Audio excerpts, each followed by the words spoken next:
नमस्कार विद्यार्थी मित्रांनो, स्वागत आहे आपलं यूट्यूब चॅनल ज्याचं नाव आहे मोहित मोटिवेटेड एक्झाम चॅनल। आज आपण बघणार आहोत शिक्षक भरतीबद्दल आलेली अपडेट।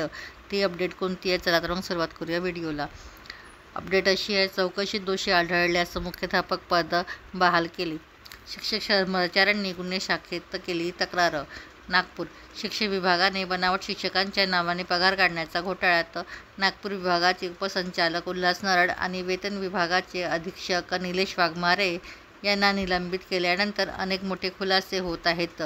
किदवई हायस्कूल व कनिष्ठ महाविद्यालयाच्या मुख्याध्यापकाबाबत तेथील शिक्षक व कर्मचाऱ्यांनी गुन्हे शाखेत तक्रार केली आहे। फौजदारी खटला दाखल असूनही त्यांना मुख्याध्यापक पद देण्यात आल्याचा आरोप व तक्रारीत करण्यात आला आहे। किदवई हायस्कूलच्या मुख्याध्यापकांवर शिक्षकांकडून बेकायदेशीरपणे पैसे वसूल करणे, बेकायदेशीर नियुक्ती यासह अनेक आरोपांमध्ये दोषी आढळले असून त्यांच्याविरुद्ध फौजदारी खटला दाखल असूनही त्यांना त्यांच्या पदावर पुन्हा नियुक्त करण्यात आल्याचा आरोप कर्मचाऱ्यांनी केला। ही तक्रार हायस्कूलचे सदगीर अहमद, फिरोज खान, मोहम्मद असरार, एजाज खान, आयशा तरमुन, यास्मीन बानोस, स्वालेहा तबस्सून, आसमा खान या शिक्षक कर्मचाऱ्यांनी केलेली आहे।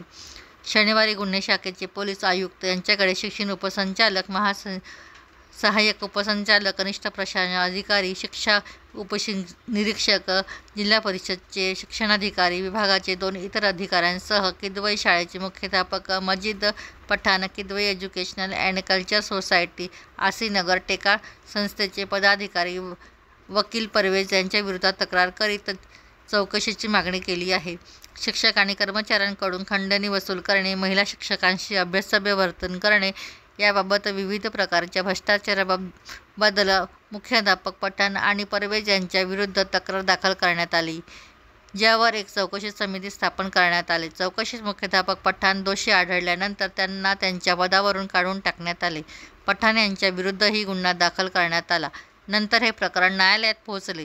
न्यायालयाने बेकायदेशीर नियुक्त्यांनाही स्थगिती दिली आहे, परंतु हे प्रकरण वादग्रस्त असूनही शिक्षण विभागाने पठाण यांना बेकायदेशीरपणे पुन्हा या पदावर बसविले। तर ही होती शिक्षक भरतीबद्दल आलेली एक अपडेट। व्हिडिओ आवडल्यास व्हिडिओला लाईक करा, कॉमेंट्स करा, जास्तीत जास्त विद्यार्थ्यांपर्यंत व्हिडिओ शेअर करा आणि त्याचबरोबर चॅनलला सबस्क्राईब करायला विसरू नका।